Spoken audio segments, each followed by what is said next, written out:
Corría, sí. Hizo una maratón. Hombre, después que voy a cambiar. Voy a cambiarte el sitio. Voy a cambiarte el sitio. No, déjame. No pasa nada, no sé. Iba a llamarte ahora, no está. ¿Qué tal? Bien. Bienvenido. Cuando lo queráis y todo vuestro. Ahí está.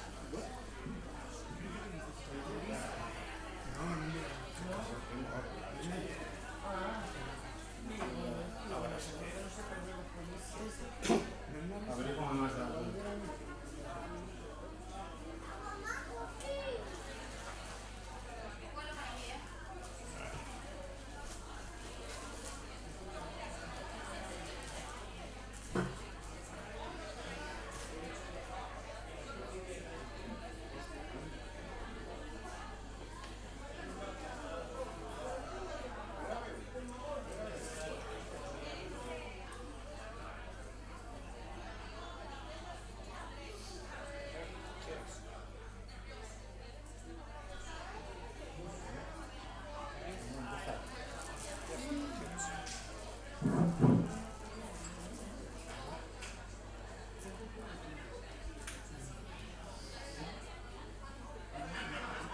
Hola, buenas tardes a todas y a todos.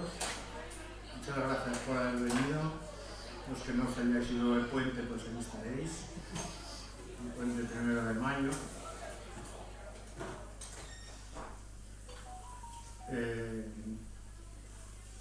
Hoy vamos a presentar aquí el libro de Luis Miguel Cuervo, Gijón 1966, Diario de una revolución. Yo voy a hacer una introducción muy breve, porque creo que tiene que hablar es el autor, y luego pues sería muy interesante que quiera pues, pueda hacer preguntas o comentarios y podamos tener una pequeña charla cuando acabemos de hablar. Yo soy Alberto Rosón, soy un vocal de memoria histórica de la Fundación Anselmo Lorenzo, que es la editorial responsable de haber sacado este libro de Luis. La Fundación Anselmo Lorenzo, para los que no la conozcáis, es una fundación de índole cultural ligada a la Confederación Nacional del Trabajo, que ya tiene muchos años de recorrido y que se dedica básicamente a recuperar, conservar y difundir la memoria anarquista y anarcosindicalista.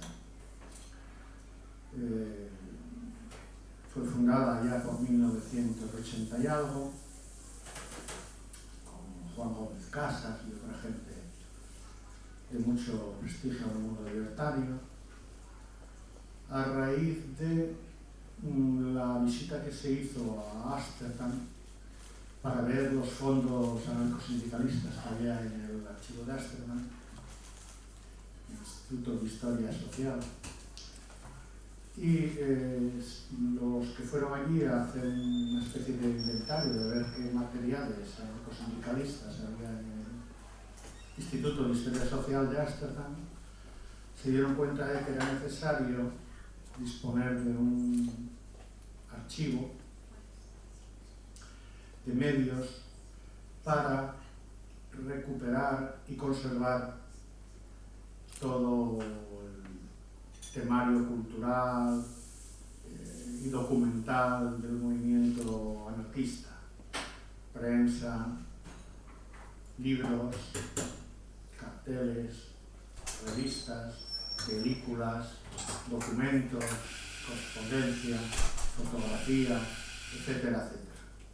Trabajo que viene haciendo la FAL ya desde entonces.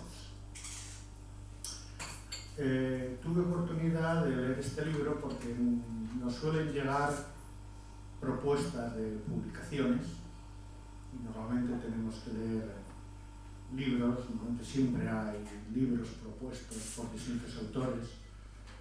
para ver si nosotros tenemos interés en publicarlo. Este libro llevaba ya un tiempo en la fundación, pero no había sido valorado o leído por nadie. Yo soy de Illoniego, vivo en la zona de Illoniego. Entonces, para mí todos los temas relacionados con la guerra civil en Asturias o asturianos tienen doble interés, no solo porque tengan que ver con el movimiento obrero, sino porque tienen que ver con esta patria chica que es la mía, ¿no? De la que muchas cosas pues todavía hoy no se ha escrito lo suficiente. Entonces lo cogí con interés y estuve leyendo el libro de Luismi, me pareció muy, muy interesante, fundamentalmente por la calidad del relato, en calidad que viene determinada por los grandes conocimientos que tiene Luismi de esta época, conocimientos que no se adquieren así porque así, sino después de la investigación y de la buena documentación, de acudir a las fuentes y a los documentos.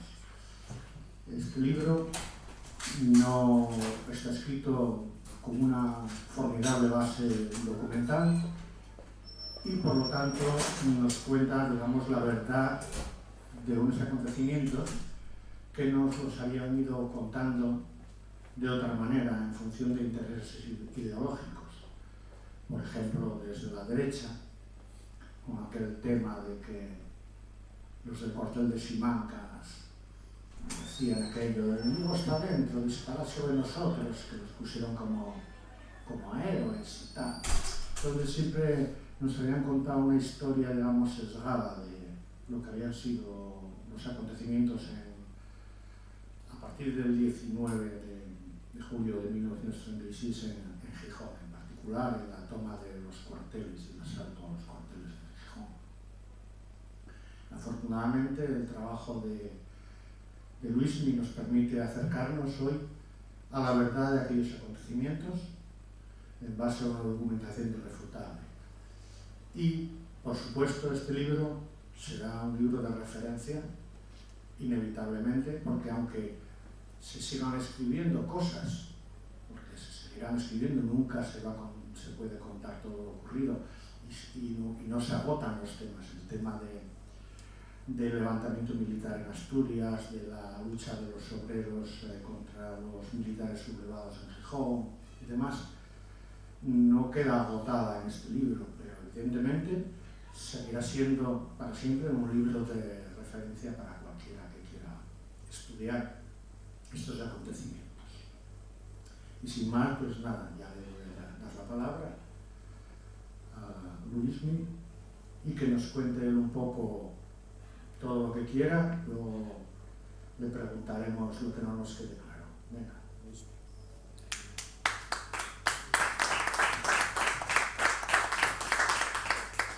Bueno, como dijo Alberto, lo primero, daros gracias por venir aquí. También quiero agradecer a la FAL por haber confiado en este libro, publicarlo, que hoy en día que se publique un libro y la hostia, porque, y más a los que no somos académicos y que nos publique un libro, ¿no? Y bueno, más una fundación de tanto prestigio como la FAL, ¿no? También dar gracias a la Yocura por acogernos aquí. Y bueno, ya vamos a empezar. Cuando yo era chaval, guaje, tenía 14 años, entré de aprendiz en Ensidesa y me fui a estudiar a Reguejedo con los jesuitas. Bueno, éramos un colegio de jesuitas, pero no un colegio de formación profesional, éramos la base Pagarini de la formación profesional en Asturias, ¿no? Por aquella época, pues yo jugaba baloncesto y como los jesuitas también el Colegio de Inmaculada, que es el edificio donde antiguamente estuvo el cuartel de Simancas, eran también jesuitas, pues bueno, nos íbamos a jugar allí, nos dejaban entrenar a aquellas instalaciones que no tenían nada que ver con lo que teníamos nosotros, acojonantes y siguen siendo acojonantes. ante el patio, que tenía hasta un campo de fútbol de césped en el patio, podéis imaginar el patio.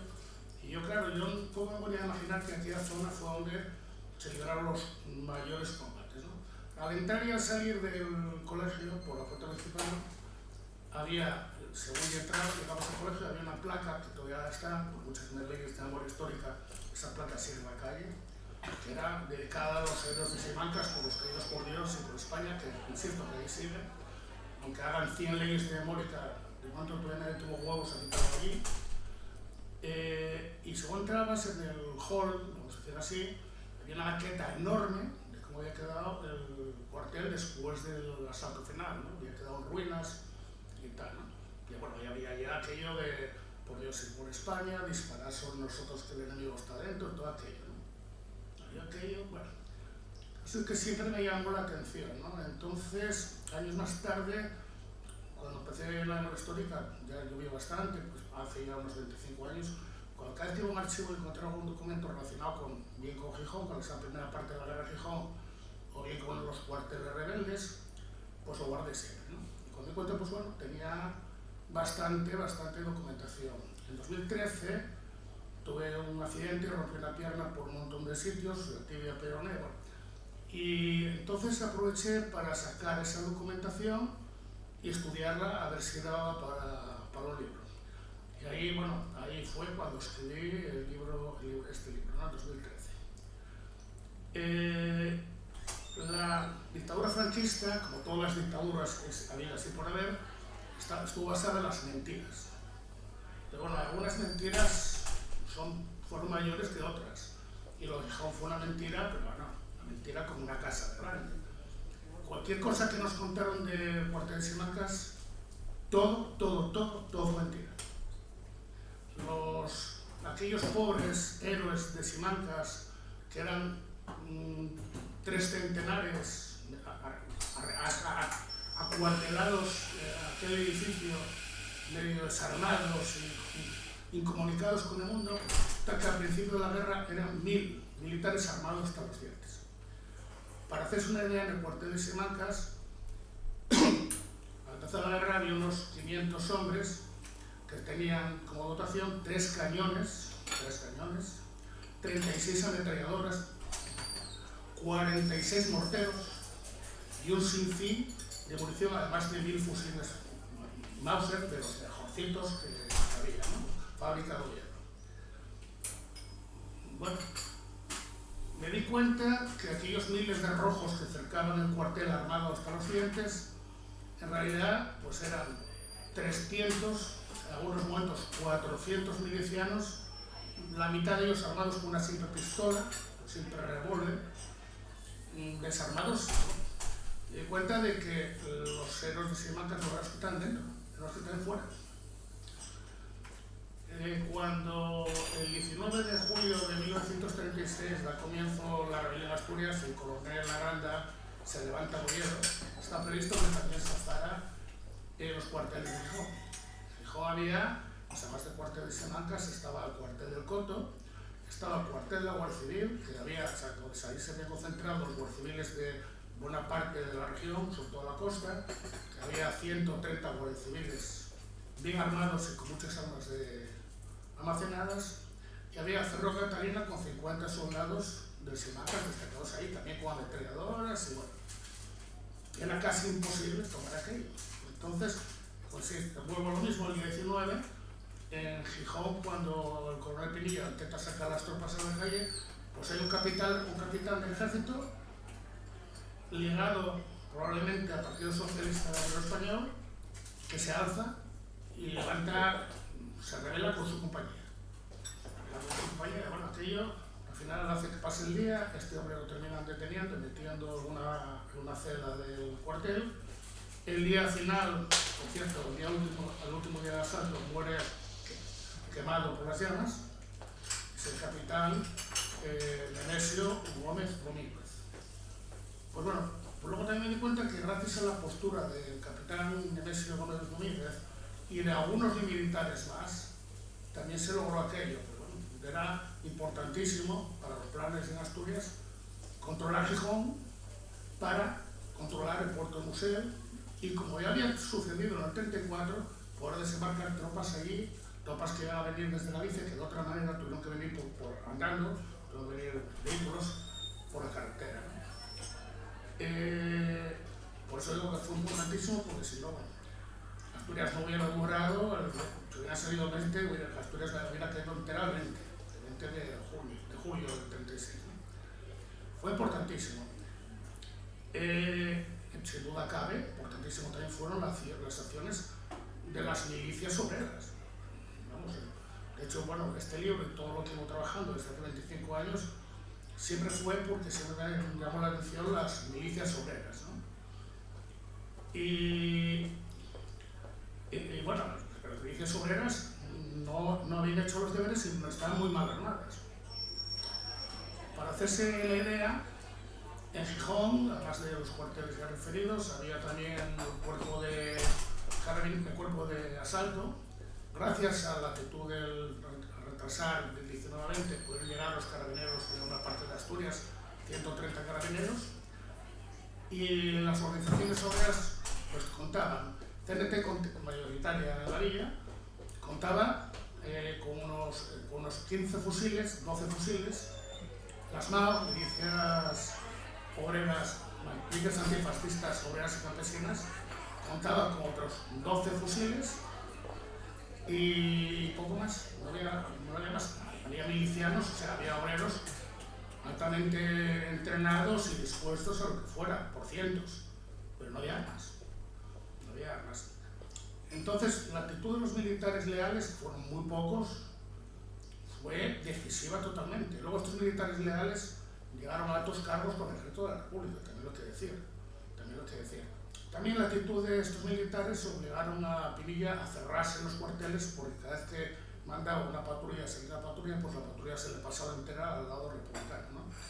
Entonces, por eso también vino lo del encierro. El encierro se prolongará durante bastante tiempo y los republicanos en algún momento llegarán a tener armas ni comparables a las que había dentro, ¿no? Como cuento suelo contar, un arma terrible que tenían los republicanos, que era terrorífica, que sirvió para para tomar el cuartel de Zapadores, fue importantísima, era un gomero. Un gomero hecho con 2 carriles de vía y una goma inmensa de varias cámaras de camión cosidas y con la que tiraban cartuchos de dinamita sobre los cuarteles, que aquí tenéis cojones también, ponerse, tirar por la goma para atrás con cartuchos de dinamita con una mecha ahí prendida. Pero bueno, y se ve que tenía práctica porque nunca explotó ningún cuartel a los que lo usaban, ¿no? Pues eso da una idea de cómo estaban armados los republicanos. Y que fue un logro total conseguir la rendición primero del cuartel de la Guardia Civil, que se rindió por el mismo 19, porque los guardias civiles, muy listos ellos, no se les ocurrió otra cosa que quedarse en el cuartel con las familias. En el momento que cayeron los cartuchos de dinamita, les faltó tiempo para rendirse, lo lógico, normal, ¿no? Tenían ahí a sus mujeres y a los hijos. También, que no lo nombré hasta ahora, había unas 3 docenas de paramilitares fascistas, falangistas en su minoría, curiosamente, y eso, la mayoría eran requetés, bien entrenados también, lo que decir, pero faltos de armas. Estos hombres fueron armados en el cuartel de la Guardia Civil y distribuidos por las azoteas, no los quisieron dentro del cuartel, para que, como no tenía mucha convicción de que iban a ganar nada, pues para evitar represalias, pues los echaron fuera, los vendieron, y los metieron por las azoteas, donde fueron poco a poco cazados por los milicias obreras, cazados como conejos, ¿no? Otra de las mentiras importantes que hubo durante el cuartel, concretamente tuvo el último día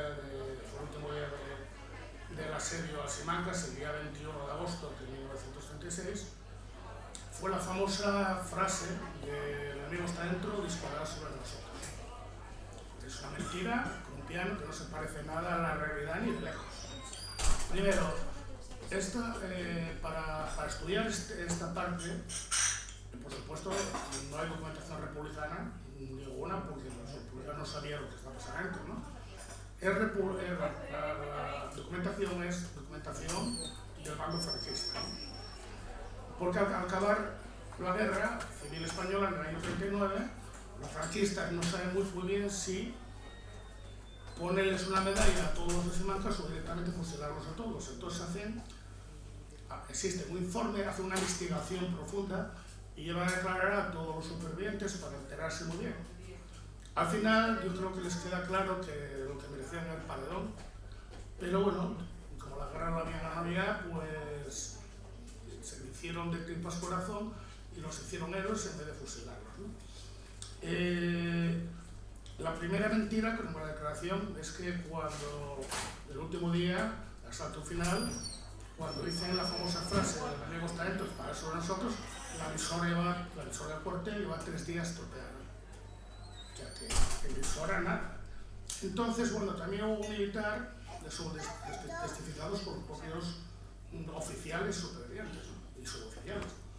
También hubo un militar que dijo que las señales se hicieron con oleógrafo.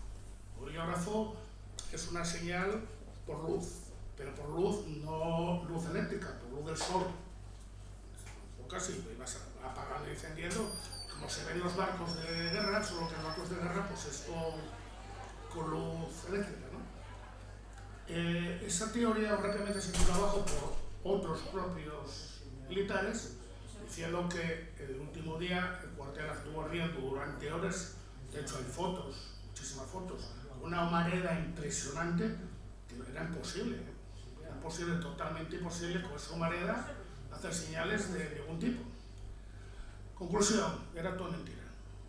Era todo mentira.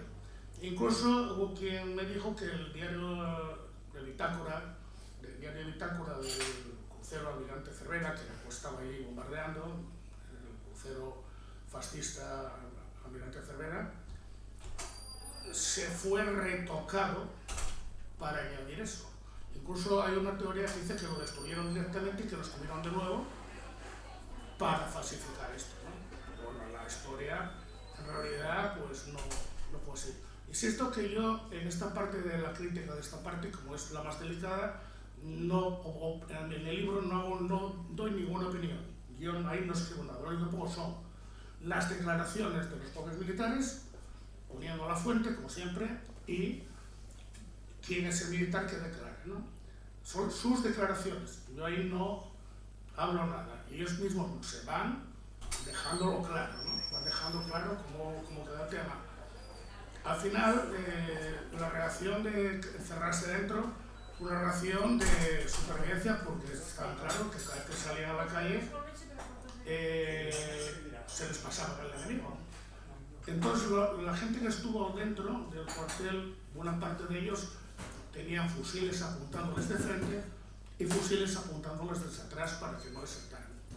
Pues esa fue la verdadera historia de Simancas. Existe como otras muchas que les diré, algunas bastante más graves.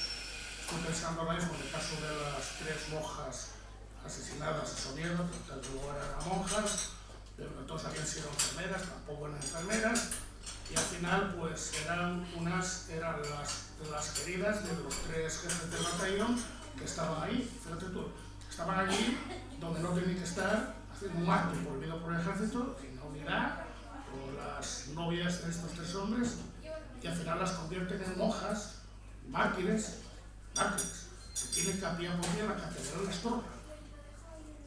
Cuenta del alcance de las mentiras del franquismo, ¿no? Pasaron de ser 3 personas que no deberían estar ahí y a ser pues 3 monjas mártires, que incluso el Vaticano habló de ellas, están propuestas para martirizarlas y tienen capilla en Astorga. Yo estuve en Astorga, en la catedral, solo padres de capilla, y ahí está, efectivamente. Ahí está, sí. Por cierto, estas mujeres de la alta sociedad de Astorga, tampoco eran menos, eso también supongo que influiría en el tema. Pues cuando digo que después de investigar lo de las monjas de Somiedo, que fueron asesinadas, es cierto que fueron asesinadas en Somiedo, ya creo que no queda mucho por ver aquí en Asturias sobre las mentiras del franquismo. Bueno, el libro lo escribí rápido, pero llevo bastante tiempo investigando. Creo que, bueno, tuve que editar mucho, porque el libro salía con muchas más páginas. Dice que cuando quitas siempre ganas idea y cuando añades siempre lo pierdes, ¿no? Espero que a la gente le guste y bueno, estoy aquí a vuestra disposición si queréis hacer alguna pregunta, aquí estamos Alberto y yo, por lo que queráis. Sí.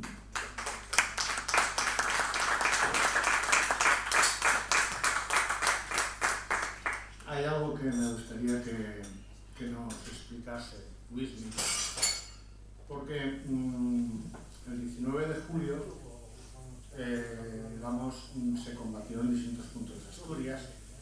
Oviedo quedó en manos de los rebeldes, los militares rebeldes, pero en Gijón creo que un papel importantísimo fue precisamente por la gente de la cuenca del Nalón.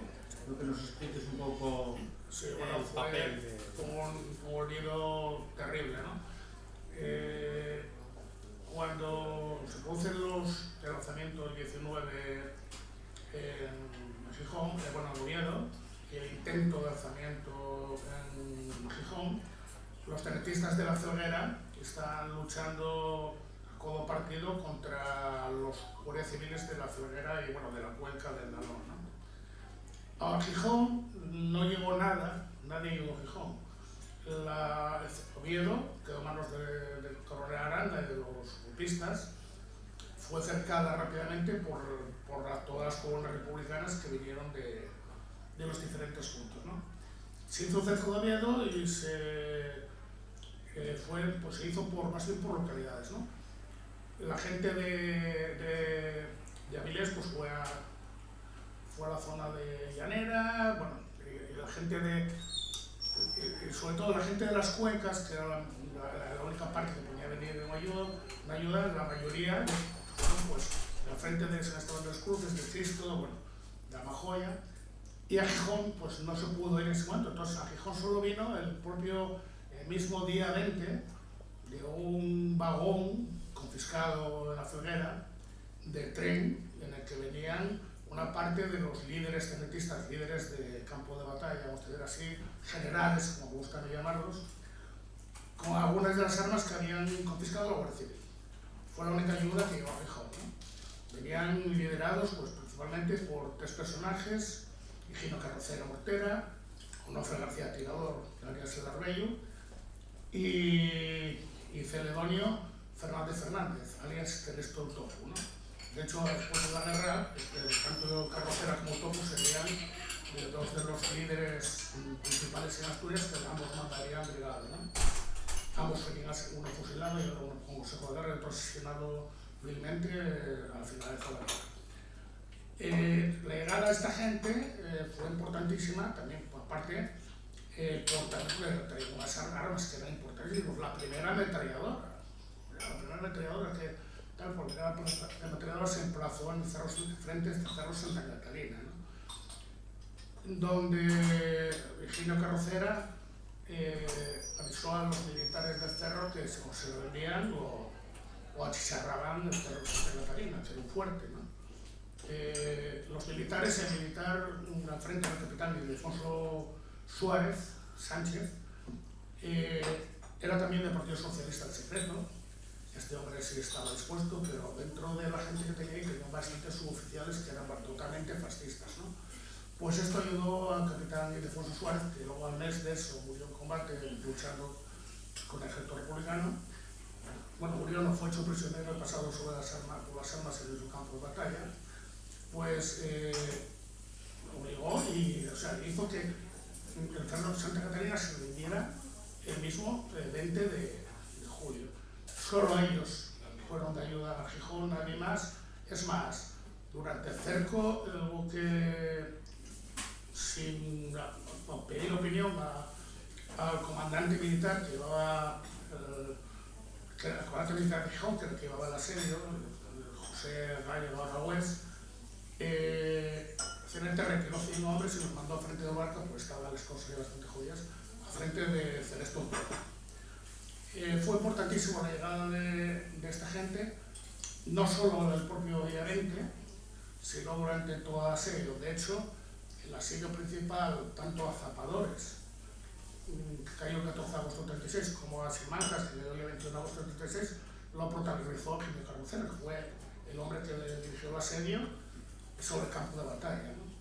Incluso en el último asedio se produce, cuando ya caen Simancas, hay una especie de orgía de sangre que ciertos milicianos pasan por las armas a todos los militares que ven mayores, ¿no? Porque los jóvenes estaban haciendo la mili. Fue algo raro, porque hubo jóvenes que aparentaban ser mayores y los mataron, y gente más mayor que aparentaban ser jóvenes y libraron, sobre todo algún militar de mucha graduación. Y lo paró Higinio en el acto. Higinio se puso un muro. A mí me contaron testimonios que recogí, me contaron que se ahogó en Dios 3 veces y que los anarquistas ya dejaron de disparar y mató que se ahogó una vez. Pero es que los comunistas, al acabarse la tercera vez, también dejaron de disparar. O sea, te das cuenta, el respeto, bueno, unos respetos seguro, otros miedo probablemente que tenía Higinio Carrocera, que fue el que detuvo aquella orgía de sangre que se había desatado, ¿no? De hecho, en el propio consejo de Higinio Carrocera se resaltan muchos actos que hizo, incluso salvando la vida a muchísima gente que no eran precisamente de izquierdas, ¿no? No sé si todos lo fusilaron vilmente, o sea, tampoco murieron, tampoco tuvo ninguna no amortiguó nada la condena, ¿no? En el libro también, pues eso ya que salió ese tema, también cuento la represión republicana. Algo por lo que me están criticando bastante cierta gente, porque bueno, me dicen que por qué cuento la represión republicana. Pero es que yo si cuento la verdad, tengo que contar la verdad. La verdad no existe, una media verdad es una mentira. Yo así lo veo, ¿no? Y creo que más es necesario constar que esa represión no fue una represión organizada por los propios estamentos de la República y por el Ayuntamiento de Gijón. Fue una represión, bueno, vamos a decir organizada, no vamos a decir desorganizada, vamos a decir organizada, pero también fue una reorganizada por ciertas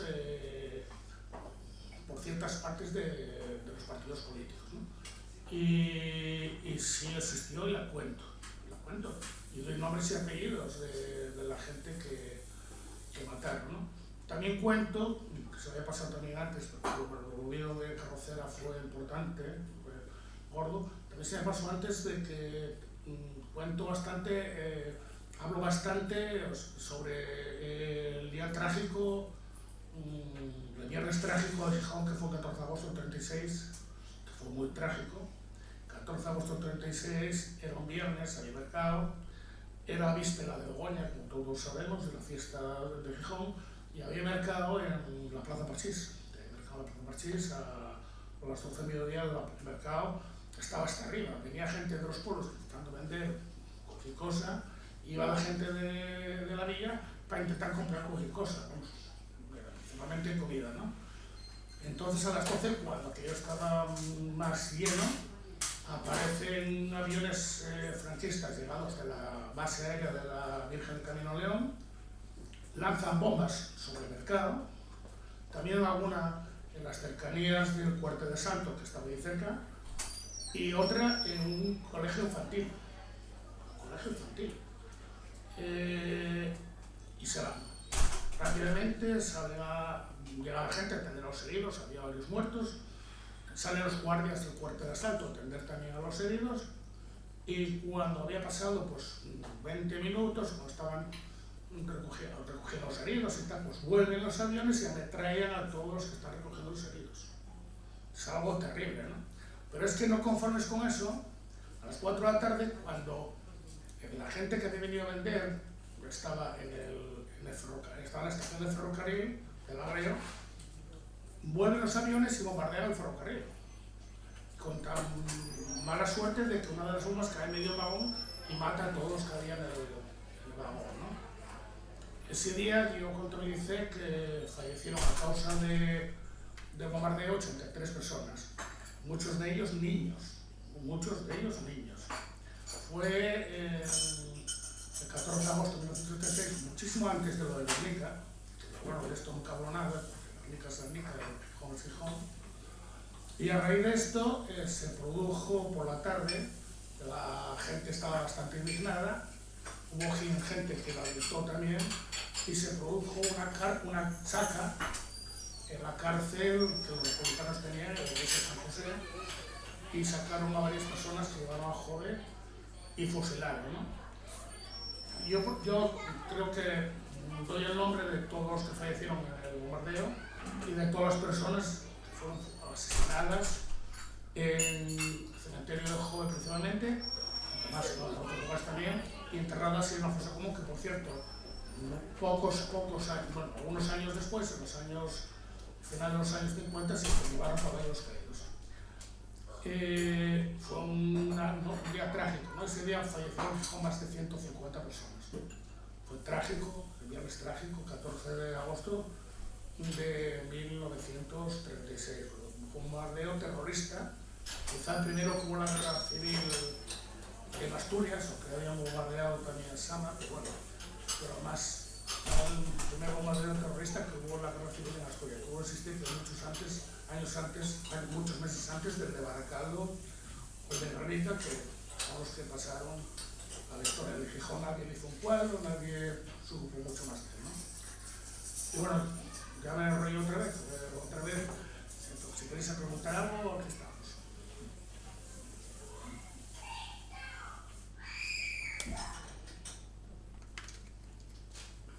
Bueno, como vemos nuevamente como en las matanzas indiscriminadas normalmente se habla de grupos de incontrolados y demás, y muchas veces se ha asociado a los grupos de incontrolados con los anarquistas, cuando esto no es así.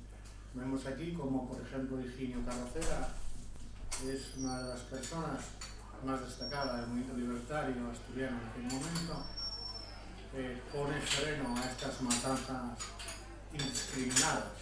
Claro que también hay que comprender que en una situación como la que se vivía es normal que se produjesen, digamos, distintos asesinatos. Por ejemplo, los francotiradores de Falange o requetés que había por los tejados en la zona de Begoña y toda esa parte, no solo disparaban contra los milicianos, disparaban contra cualquiera. Ancianos, ancianas, cualquiera que pasase por la calle. Entonces, hasta cierto punto es normal que cuando los atrapasen no los llevasen a juicio, sino que fueran ejecutados sobre la marcha, digamos, asesinados en el lugar.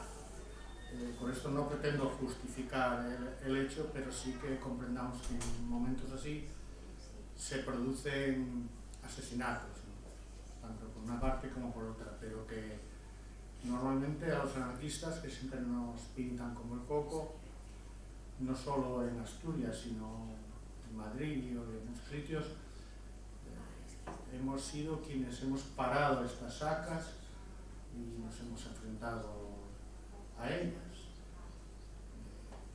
El caso de Melchor en Madrid es otro caso paradigmático que protegió a muchísima gente de derechas impidiendo que fueran sacados de las cárceles y asesinados vilmente.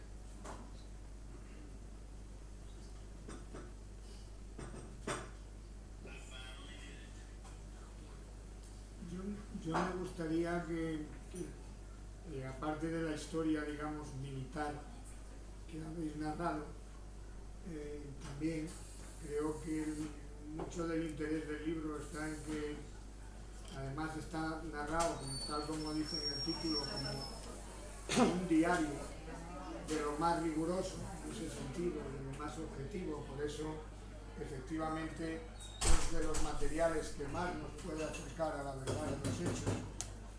Me gustaría que, aparte de la historia militar, por llamarla de alguna manera, hicierais una breve referencia un poco a la organización sociopolítica o cotidiana del Gijón de la época. O sea, cómo aparte de la capacidad militar del propio pueblo autoorganizado, de las milicias obreras organizadas y tal, eran capaces también de mantener el orden revolucionario, digamos, en la vida cotidiana del día a día en Gijón. Bueno, sí, bueno, Gijón, en su día 17 de julio, ya se llegan las primeras noticias del alzamiento en África. Hay que decir también que las organizaciones de izquierdas tienen información por varios cauces. Primero porque se incautó documentación a los franquistas con los planes para el golpe, ¿no? O sea, ellos estaban alertados. El día 17 se empieza a organizar la gente, se declara ya la huelga general en Gijón, se da como consigna que cuando hay una emergencia son los barcos del puerto deportivo los que van a hacer sonar las sirenas para movilizar a la gente, y se constituye una asamblea frente a la sede CNT mayoritaria, insisto, en Gijón, totalmente mayoritaria. Se constituye una asamblea permanente. El día 19 se constituye un comité de defensa, aún antes, el día 18, aún antes de que se empiezan a organizar los famosos comités de guerra, en Gijón se constituye un comité de defensa, ¿no? A lo largo de la vida, durante bastante tiempo, hasta octubre, convivirá con el comité de Sama de Langreo, ya al frente de Belarmino Tomás, y que, bueno, fue la idea que se fuera el presidente de la parte de la Republicana de Asturias, ¿no? Aquellos días, pues, bueno, se constituyen también comités de lo imprescindible, ¿no? Comité de seguridad, comité de abastos, muy importante, varios comités, ¿no?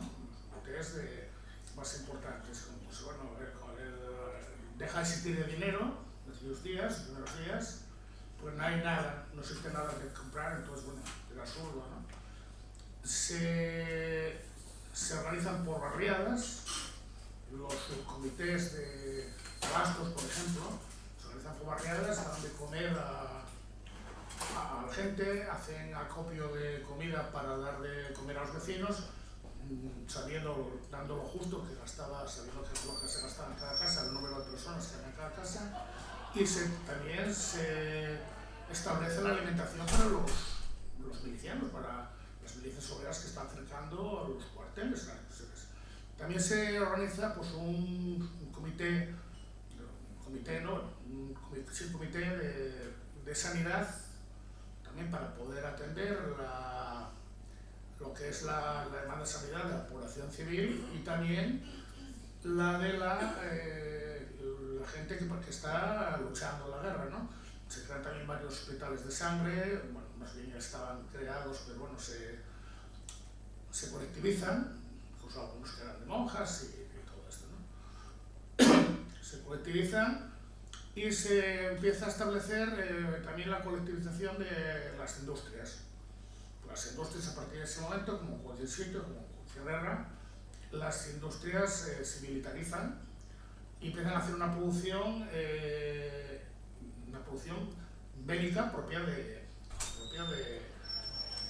los momentos que está viviendo, ¿no? Igual que en la Ceguera se hicieron camiones de asalto, pues bueno, en los astilleros de Gijón también se hicieron rústicos camiones de blindados, y se hizo más cosas para poder mejorar lo que es la participación de las milicias obreras en la guerra, ¿no? Insisto que esta revolución, porque así por la libro y así es lo que sucedió, va a durar hasta octubre del 36. Bajo mi punto de vista, la revolución en Asturias termina en octubre del 36, porque en octubre del 36 deja de existir el Comité de Defensa de Gijón y pasa a estar bajo las órdenes del Comité de Sama, del Comité del Consejo de Asturias, presidido por el socialista del René Tomás, ¿no? Así todo, a Gijón ser mayoritaria de CNT en la villa, pues el alcalde será un alcalde anarquista, González Mayada, Avelino González Mayada, y que por cierto llevará una política, cuando dicen eso, es una política urbana increíble, totalmente increíble, y buena parte de lo que hoy es Gijón se debe a aquellos 15 meses que estuvo Avelino González Mayada de alcalde, ¿no? Bajo mi punto de vista es una alcaldía ejemplar que deberían haber copiado buena parte de los políticos que luego hubo en Gijón, ¿no? El trazado de las calles cambió totalmente, Gijón no era así, para acceder a la playa tampoco era así, la playa era un reducto de balnearios que solo podía utilizar la gente pudiente, la gente que no era pudiente pues tenía que ir a casa del demonio de la playa, porque toda la parte que conocemos de Escalerón y todo esto pues eran balnearios que bueno, se fueron quitando ahí, y creo que solo quedó uno, ¿no? Y era público, por supuesto, era público. Gijón sufrió una revolución durante esos meses, hasta octubre, porque luego yo creo que la guerra civil en octubre ya dejó de ser lo que era al principio. Principalmente también hay que tener en cuenta que en octubre se militarizan las milicias, ¿no? Todos los milicianos pasan a ser soldados, entonces tienen que acatarse a la militarización y a las órdenes del ejército. Entonces, claro, ya no es una auténtica revolución, ¿no? Porque claro, el Estado Mayor Ejército a partir de ese momento se dedica a deshacer las milicias, a esparcer las milicias, ¿no? A desconcentrar en el sentido de evitar concentraciones de milicianos de una misma tendencia política, de una misma unidad, para que así sean más libres, ¿no? Más libres del Estado Mayor. Entonces, insisto, que se produjo una revolución, que de ahí el título, y procuramos también contarla. Tampoco la de ella, porque bueno, es que tampoco, si lo hablo todo, voy a estar aquí hablando 3 horas y se me olvidaron cosas importantes como de la CNT de la Frontera, la ayuda que prestó, que hubiera sido totalmente imprescindible, sin ellos no hubieran podido hacer nada tampoco. Y bueno, la parte social, vamos a decir así, que también sucedió en Gijón durante aquellos días, ¿no? Y bueno, una pregunta más. Quería preguntarte sobre, ya que estás en Mieres, Sí. yo solamente leí libros acerca de Simacas, el que escribió Artemio Mortera. Y bueno, en cuanto a cifras y datos parece que los tiene abundantes, pero bueno, igual tiene algún sesgo. No sé yo qué opinión te merece. Y una segunda pregunta, ¿cómo anda el libro sobre los batallones del Cuerpo de Ejército de Asturias? Bueno, voy a empezar a contestarte por la segunda. El batallón, este libro ya está acabado desde hace muchos años. No hay un libro. Este libro lo empecé antes del año 2000 y como soy muy burro, pues en vez de hacer un libro hice una enciclopedia. La enciclopedia hoy en día es totalmente imposible publicarla. Si yo jodido publicar un libro, pues imagínate una enciclopedia, ¿no? 1600 páginas tiene la historia. Pero bueno, alguna salida... Hay algunos que esperamos no morir sin leerla. No, yo también espero no morir sin que me la publiquen, ¿eh?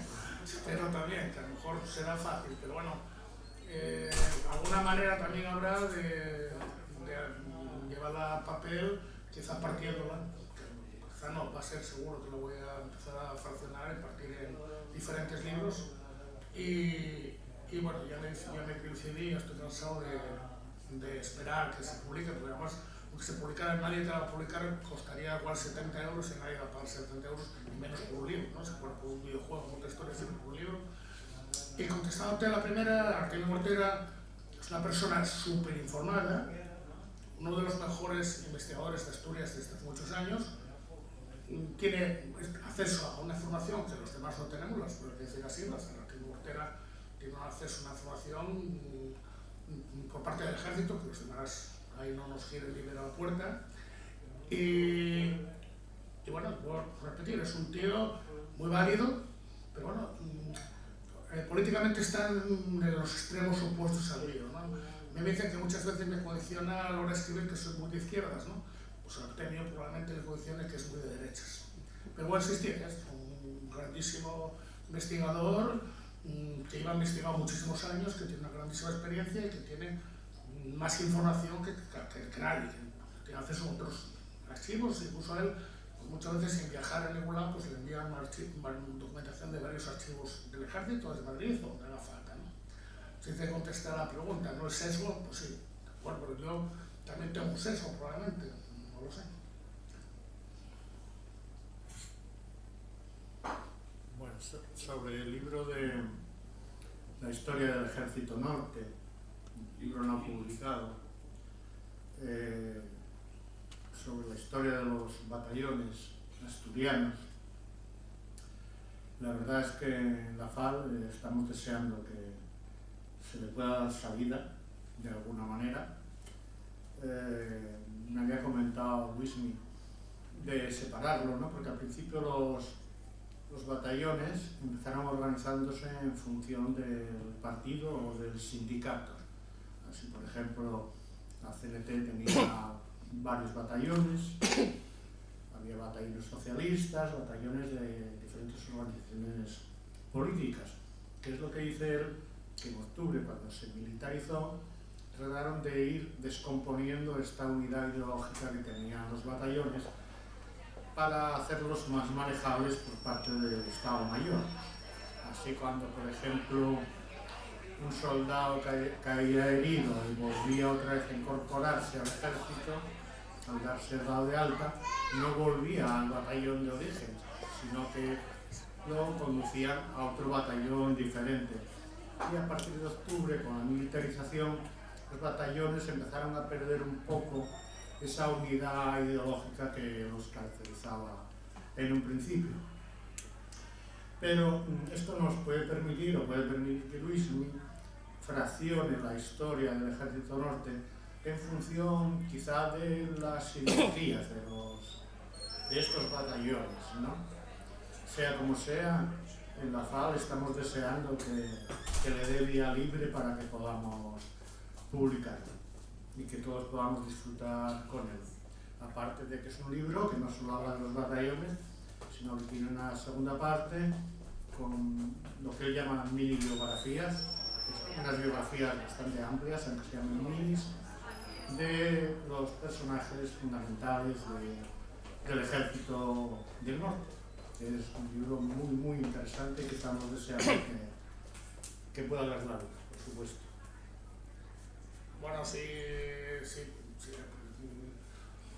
mi próximo proyecto es ese, voy a hacer un libro sobre, en realidad tengo que ir pensando ahí para hacer un libro con lo que tengo escrito sobre los batallones de CNT, ¿no? Ya tuve algún contacto también con alguna otra fundación que está interesada en publicar, pues quizá alguna parte de determinados partidos, ¿no? Incluso con dos, o sea, así fácilmente te puedo decir que tanto Izquierda como Partido Socialista están interesados en la parte de ellos y CNT en principio también, y que bueno, que sí le vamos a dar, intentar dar salida, ¿no? Va a ser un poco complicado, pero bueno, intentaremos hacerlo, ¿no? Yo creo, respecto a la segunda parte del libro, que vos preguntáis el primer día, sí, creo que son 1110 biografías, mini biografías de los oficiales o suboficiales de las milicias obreras más importantes que hubo en Asturias, ¿no? Esta parte, pues bueno, también me llevó muchísimos años de biografías, aunque sean 10 líneas solo, pues me llevaron a ir a Ferrol, estar ahí, consultar consejos de guerra, incluso hablar con la familia. En este tiempo tan para el libro, me contactaron, ahora es no sé de memoria, pues alrededor de, llegué a hablar, pues alrededor de a lo mejor con 500 familias de los militares. Muchos de ellos me dieron información y alguna foto, otras no me dieron nada, otras, bueno, pero no, estuve en contacto con realmente alrededor de eso, probablemente 500 familias de militares de la República. Y también para hacer este libro, pues también hay que decir que también entrevisté, creo que fueron a 23 protagonistas, 23 milicianos que estuvieron en la guerra de Asturias. Con alguna entrevista, alguno no fue una entrevista, te lo recuerdo especialmente de Luis Arenso González Antuña, un comunista de la Cebrera, que tengo grabadas con él 92 horas de conversación. 92 horas. Este hombre no solo quedábamos en un parque, pues tengo por principios montar los bares, no sé qué principios tenía, pero bueno, montar los bares, entonces quedábamos en un parque y pasamos un invierno entero en un parque de ahí de la Calzada, achicharrados de frío, él hablando y contando de tal. Este hombre fue el que me ayudó a comprender un poco cómo han sido las milicias obreras en Asturias, ¿no? Que yo pensaba que lo tenía claro y no tenía nada claro, estaba bastante equivocado en los conceptos que yo tenía sobre las milicias obreras en Asturias. Además, era un hombre que, aparte de ser que él era comunista, como digo, era el hermano había sido un comandante de CNT y tenía muchísimo contacto con CNT y sabía la historia de toda la CNT también la del todo Partido Comunista, curiosamente también la de los militares del Partido Socialista, que el hombre era una auténtica enciclopedia, había conocido a todo el mundo y me ayudó muchísimo. Ya digo, 92 horas de conversación, son muchas horas de conversación ellos solos, mayormente yo preguntando y él hablando.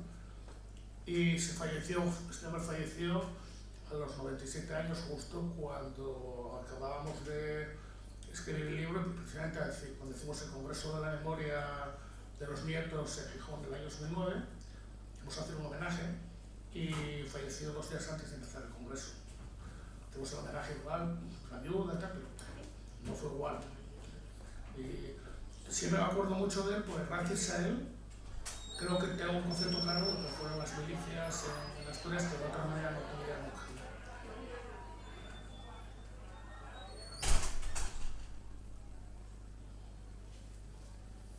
Bueno,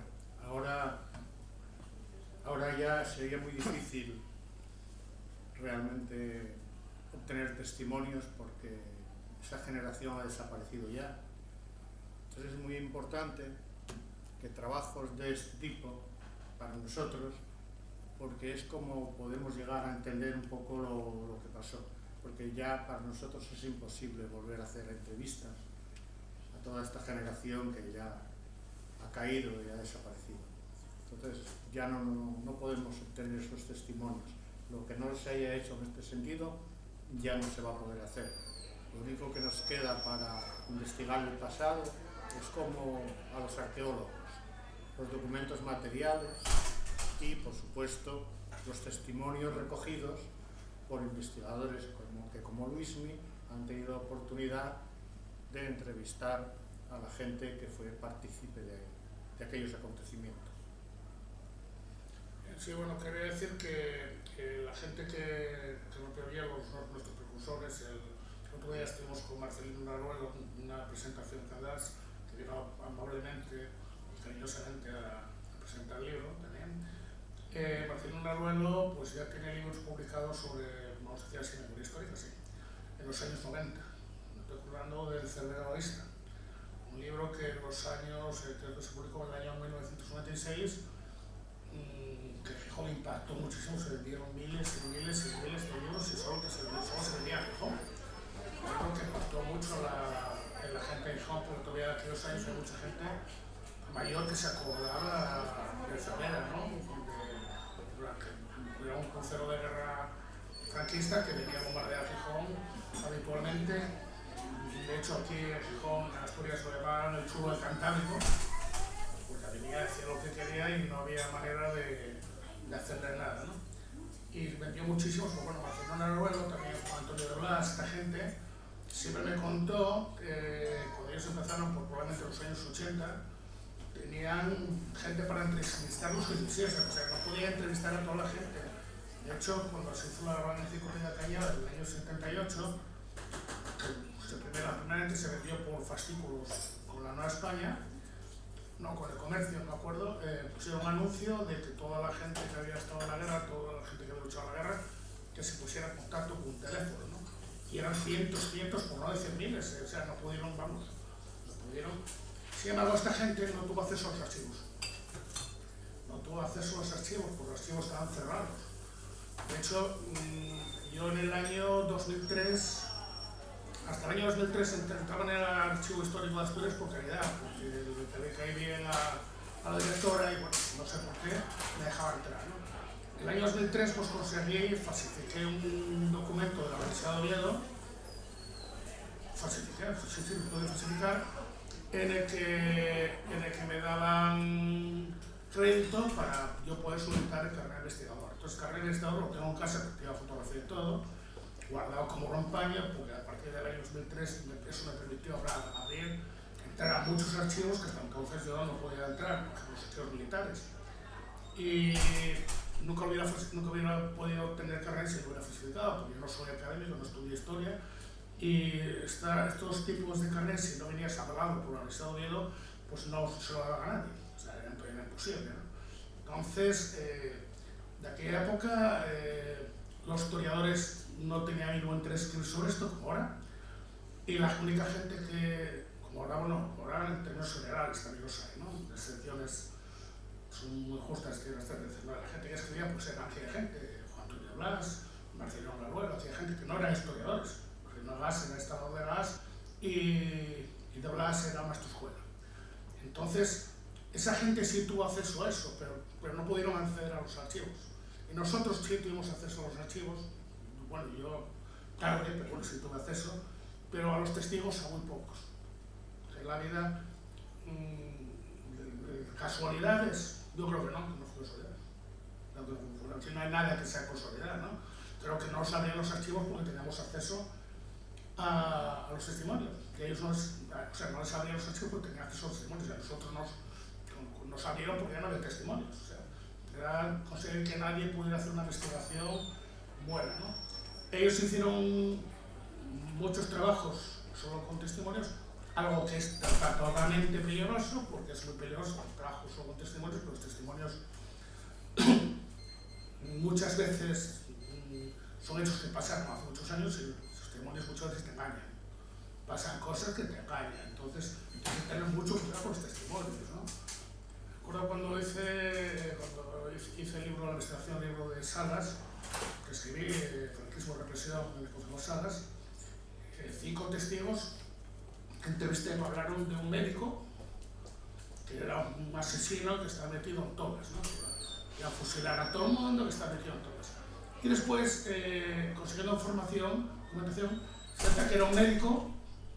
Cuando hay un consejo de guerra y se produce una ejecución judicial, es necesario que vaya un médico para certificar la muerte.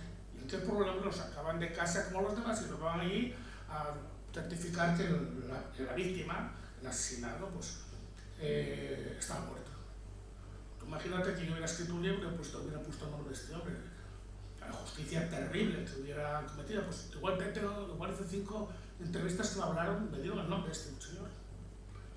Para que veas que los testimonios no ten mucho cuidado porque muchas veces te pueden engañar y puedes meter la pata hasta donde no la tienes que meter, ¿no? Yo conocí a Juan Antonio de Blas personalmente y a Paco Ignacio Taibo allá por el 78. Y tuve oportunidad de colaborar con Paco Ignacio Taibo en su obra de la Revolución de Asturias de 1934, editado por Silverio Callada. Evidentemente lo editaban en fascículos, era una forma que tenía Silverio de ir sacando adelante las enciclopedias, ¿no? Porque poca gente te compra una enciclopedia, pero por aquella época estaba muy de moda las correcciones por fascículos y tal. Y yo recuerdo que prácticamente todo el trabajo de Paco Ignacio Taibo está basado en entrevistas con protagonistas de la época, muchos de los cuales, a los cuales tenía acceso, porque su padre, Taibo, pues, que era el Partido Socialista, pues tenía muchísimos contactos en Asturias. Y prácticamente todo el trabajo de Taibo está realizado sobre entrevistas personales. No es que falten documentos, pero sobre todo sobre entrevistas personales. En cuanto a Juan Antonio de Blas, quizá tuviese acceso a algo más de información porque Juan Antonio de Blas era hijo de un guardia civil y a lo mejor por asuntos familiares tenía alguna posibilidad de acceder a información del otro bando, ¿no? Digamos. Hoy en día, con la ley de memoria histórica que ha salido el pasado octubre, la ley esta determina que todos los archivos relacionados con la guerra civil deben de ser de acceso público. Pero eso lo ha venido determinado por una ley que ha salido en octubre del año pasado.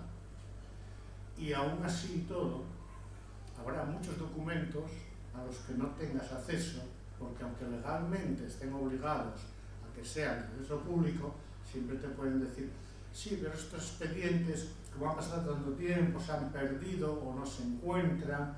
Es decir, que ahora por ley todos los archivos relacionados con la guerra civil deben de ser de acceso público y deberán de ser digitalizados. Eso no quiere decir que todos vayan a ser de acceso público tampoco, sino que al menos legalmente sí lo son. Sí, bueno, de todas maneras, también tengo algo que decir sobre esto, ¿no? Yo estuve en el archivo de Guzmán del Bueno en Madrid, el archivo de la Guardia Civil, y a mí me dieron, luego me enteré que me habían dado el acceso 3. El acceso 3 es que no me deis ni los buenos días. Fue un compañero mío, un tiempo después, que vive en Madrid, trabaja de director de la sucursal de banco, y es bastante más radical que yo, pero bueno, pues un traje, una corbata y se peinó con el pelo para atrás con gomina, ¿no? Pues a él le dieron el acceso 2. Nos enteramos después porque me preguntó un guardia civil le dieron un acceso 2. El acceso 1, que es donde está la documentación verdaderamente importante, no conozco a nadie que haya tenido acceso 1, supongo que sí, que lo hubo, pero ya nos imaginamos quién sería, ¿no? Por eso, pero bueno, eso, los archivos militares, realmente el archivo de Ávila, temo que se pase lo mismo, y en varios archivos militares, y hay que tener en cuenta que los archivos militares siguen estando en manos de los militares, lógicamente, aunque en muchos casos los archiveros son civiles, pero siguen estando en manos de militares, y es complicado acceder a todo, porque no sabes, lo primero porque no sabes lo que tienen. Entonces, bueno, yo no creo que por mucha ley de memoria histórica que saquemos y por mucho que hagamos, yo no creo que al coronel que estaba al mando del archivo de Ferrol influya mucho eso, ¿no? No creo que le importe mucho el tema este, no creo. Yo creo, pues bueno, yo de Ferrol fui abriendo puertas a base de casadillas. Yo en el Ferrol empecé a ir a Ferrol, al archivo Ferrol, y tardaban media hora en entrar en un consejo de guerra, me tenía ahí punteado, y aquello cerraba a las 9:02 y a la 1:30 me echaron fuera. Más tarde ya llegaron a dejar quedarme por la tarde yo solo con la guardia de seguridad y estar ahí solo y sacando yo consejos de guerra metiendo. Fue todo gracias a Casadillas, locaciones Casadillas, porque cada vez que iba a Ferroles o a dos funciones de Casadillas, confitería de las buenas, y los militares pues tal. Incluso alguna vez, pues me acuerdo una vez que varios militares de archivo con bastantes galones me invitaron a comer, pero luego al final pagué yo. Ellos me invitaron, pero al final pagué yo la comida. Pero bueno, así de triste fue poder abrir un paso en el archivo de Ferrocarril. Cuando luego después llegaron los funcionarios, eso se jodió. Era con los funcionarios, aquello ya no funcionaba así, pero bueno, yo la obra principal, el trabajo principal, ya lo había hecho con los militares, ¿no? Y bueno, por cierto, se me dedican siempre mejor los militares que los funcionarios, porque los militares o con Casadillas no hay, están todos solucionados, ¿no?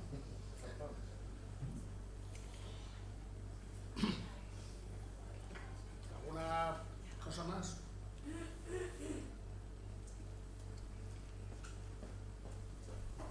Y bueno, luego están los archivos, todo lo que se perdió, ¿no? Sobre todo durante la transición, la cantidad de documentos que desaparecieron. Que unos desaparecieron para siempre porque fueron destruidos, sobre todo los de la Guardia Civil, Falange y demás. Otros desaparecieron porque estarán en colecciones privadas donde no sabemos dónde están. Los mejor conservados de todos los archivos son los archivos militares, los más rigurosos en este sentido. Pero vamos, jamás tendremos toda la documentación que se ha producido, igual que ya no tenemos testimonios. Muy importante tener en nuestras manos libros como este, que han conseguido con dificultades recuperar periodos de nuestra historia que si no estarían perdidos para siempre.